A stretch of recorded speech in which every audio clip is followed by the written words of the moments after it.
Welcome back to the channel, guys. Today is another update for you on the Planetary Qualifier prep. I got my 10 games in with Han Yellow. I absolutely love that deck. It's been one of my favorite to play, so as you'll see from the results. Building the top meta decks, that's just going to be an ongoing thing. Weekly play, supposed to be tomorrow and Friday. I don't know if tomorrow is going to be a go. No one really shows up to that one store, but hopefully I hear people are going and I will also go.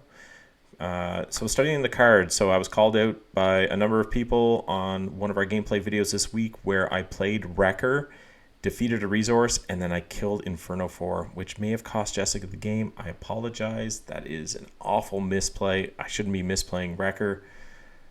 Holy crap. Anyway, there you go. It'll never happen again. Obviously you do this once and you get called out a bunch of times and you're just like, I will never, ever misplay Wrecker again. So thank you to everyone that called me out on it. I appreciate it.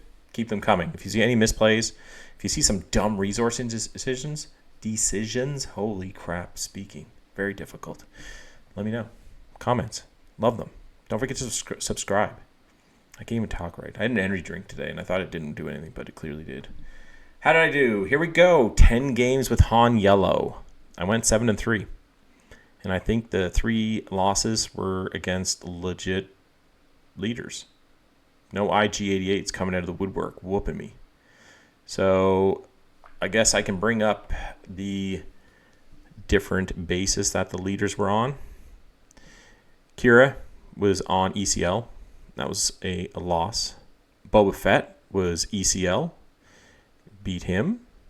Iden Versio was Iden Blue, so a mono blue, and she didn't whoop me, but I don't think there was a point in time where she felt like she was threatened, and I'm sure it was probably a guy wielding Iden, but I'm just going to talk about them as the leader. Then we had Bo-Katan Red. I whooped Bo-Katan. Sabine Green on ECL. That was a big loss. She just steamrolled me. Bottom left, we have Young Han ECL. That was a win. Young Han Blue. That was a win. Old Han Red, which I've never seen that before.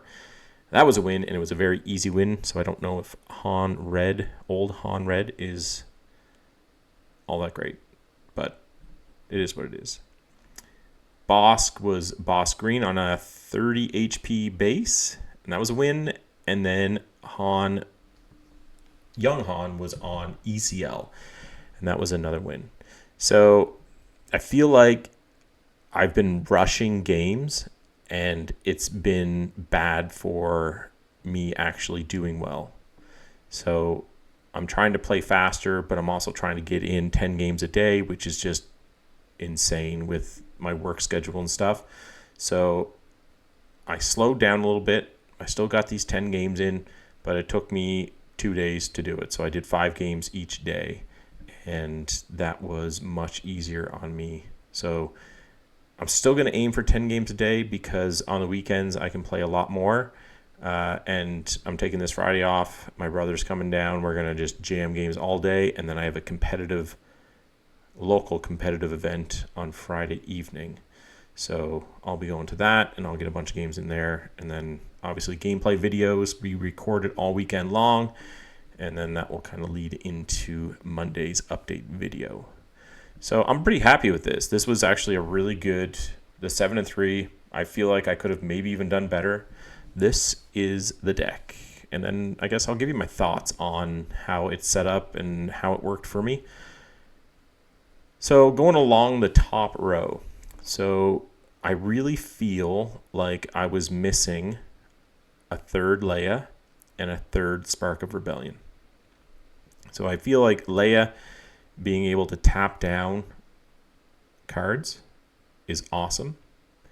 And Spark of Rebellion, especially when you're playing like Kira and any villainy green where you can go and strip big cards out of their hand, absolutely incredible.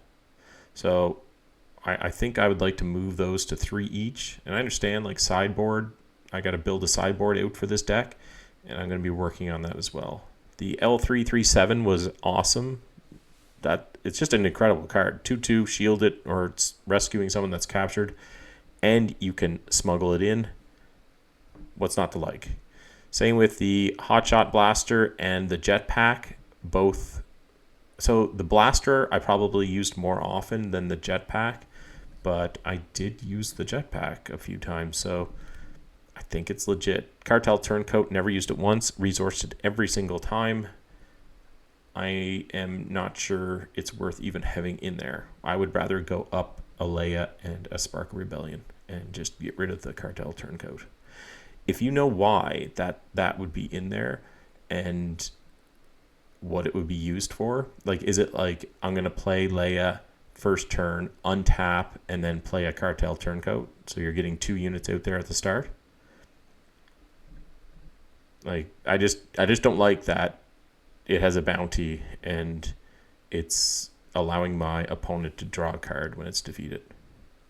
I'm trying to keep cards out of their hand. I'm literally trying to strip every card I can out of their hand. So anyway, if you can give me a good reason, then I'd love to hear it. So just leave that down in the comments. Also, housekeeping, I guess my Discord link that I've been putting in the description has expired, and anyone that has tried to join has not been able to. I'm updating that. That is updated on this video, so make sure you head on over to our Discord. The link is in the description, and it should be working. Next row, Surprise Strike, Ezra, Millennium Falcon, Bodhi Rook, Waylay, and DJ. All incredible. All worked amazing. Just perfect cards. Bodhi Rook was probably... That thing is an all-star card in this deck. Absolute all-star. When you're stripping out Overwhelming Barrage, not Vanquish, but I mean good, but Rivals Fall and Rivals Fall, Vigilance. Like, when you're stripping cards like that out of your opponent's hand, that is debilitating for them. So pretty happy that worked the way it did. Tech, Cunning, Gamorrean Guards, Kira, Cantina Bouncer, and Change of Heart. So I'm a little mixed on this row. Tech, Cunning, Cantina Bouncer, and Change of Heart were awesome. Gamorrean Guards and Kira, not so much. So I was resourcing them more than I wanted to. I was thinking even maybe switching the Gamorrean Guards out for Chewie. Like the Chewie unit from the first set, the Sentinel 3-5. And the big reason is there was a number of games where I needed to get a Sentinel out in order to save my butt. And I had the Gamorrean Guards in my hand, but they only gain Sentinel if you control another Cunning unit. So game over, I lost. So they just didn't work the way I wanted them. Now, there was a number of times where I did use them and they worked exactly how they were supposed to work, and I can't really complain about that. But I would like to try Chewie in that spot. And I understand Chewie's a 5 cost, it's a 4 cost. It kind of throws the balance off a little bit, but it's something I would like to try. And then Kira, I used her a couple times. I found myself resourcing her more than I played her. And I was thinking that maybe I could switch her out for that. It's the 3 cost 3/5 Cunning Heroism card. I can't remember what it's called.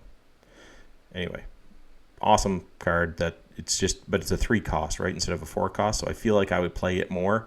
And then the Kira's, when played ability, I didn't really find that she stuck around long enough for it to even matter.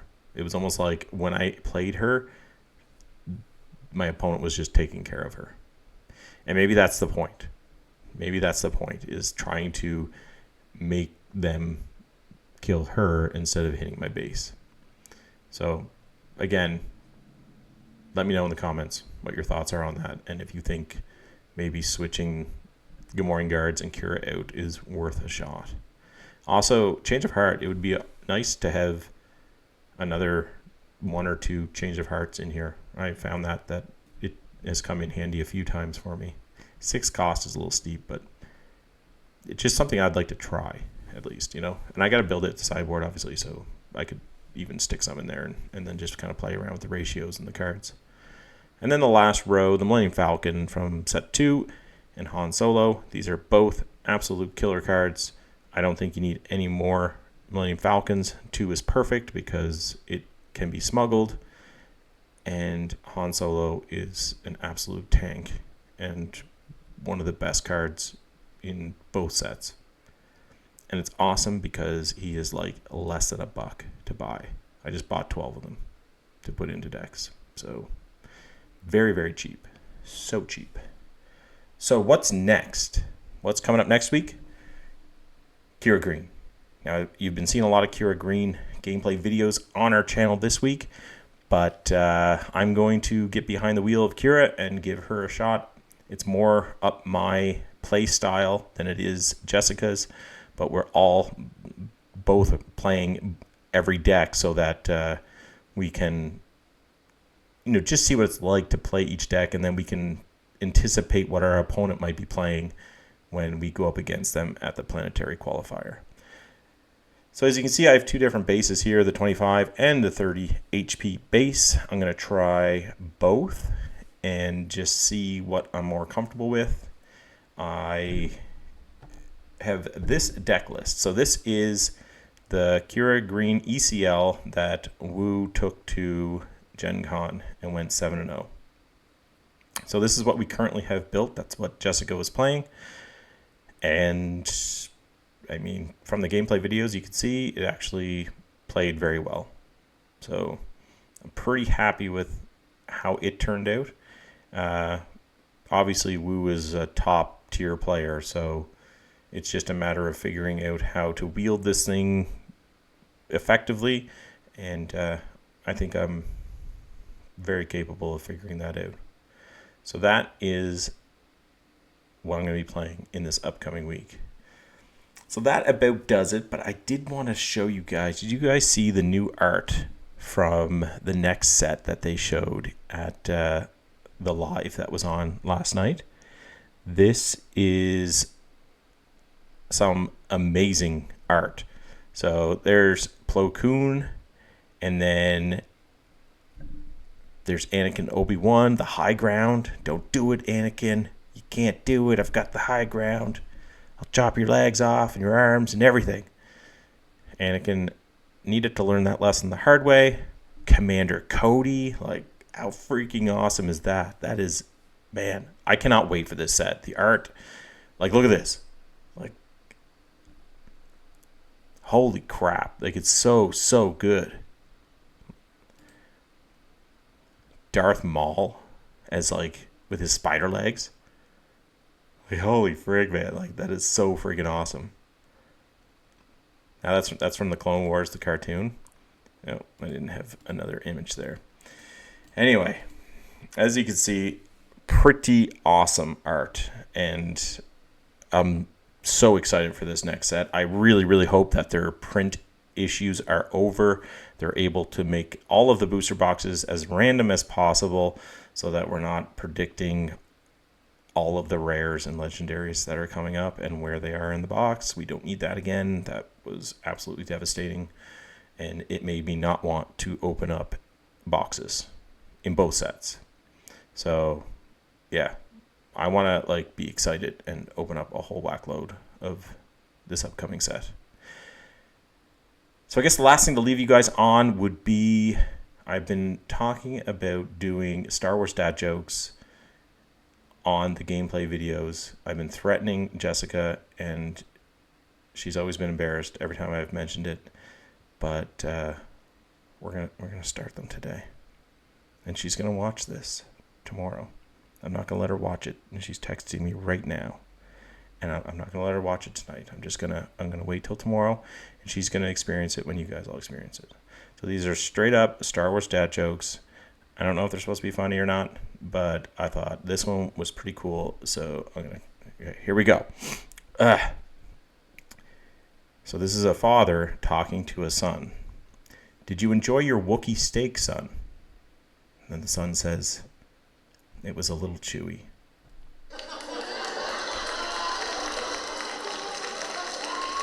right? That's it. They love me.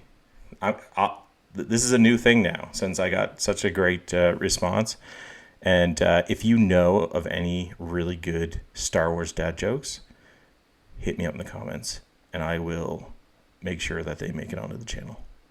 And with that, I guess I will see you guys on Monday with the next update. But Han, Yellow, Double Cunning Han, Mono Han was absolutely incredible. I think it's a super strong deck, and if you haven't tried it, I recommend trying it. All right, catch you on the next one.